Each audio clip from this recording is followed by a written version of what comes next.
Hi, I'm Dan Navarro.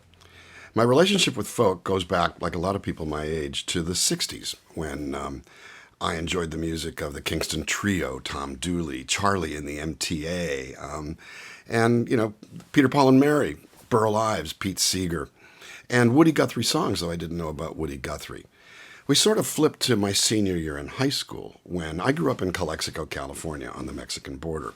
10 miles away in El Centro was a little folk club in 1969 where I heard a duo, don't know who they are, don't know whatever happened to them, sing Deportee by Woody Guthrie. The story of these Mexican people who were killed in this plane crash resonated for me because I lived on the Mexican border. The Bracero program was what brought them to the U.S., and I was familiar with that because they came through my port of entry in Calexico. But the music and the ethos got under my skin. So I go to college, and I get out of college, and I'm working for a Tower record store running the folk music section and discover this treasure trove of amazing music by tons and tons and tons of artists, and started kind of moving into some of the poppier stuff, exemplified by the Crosby, Stills, Nash, Judy Collins, Joni Mitchell, Gordon Lightfoot era, and Cat Stevens and all of this, where that was considered pop, that was considered rock, but it definitely had folk roots. The Byrds, oh my God, favorites.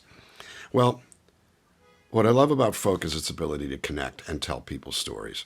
And I flip wipe. To a Folk Alliance conference only a few years ago, my good friend, Jack Tempchin, who wrote Peaceful Easy Feeling for the Eagles, was there. We've known each other some years. And he tells the story of where he got the inspiration for Peaceful Easy Feeling.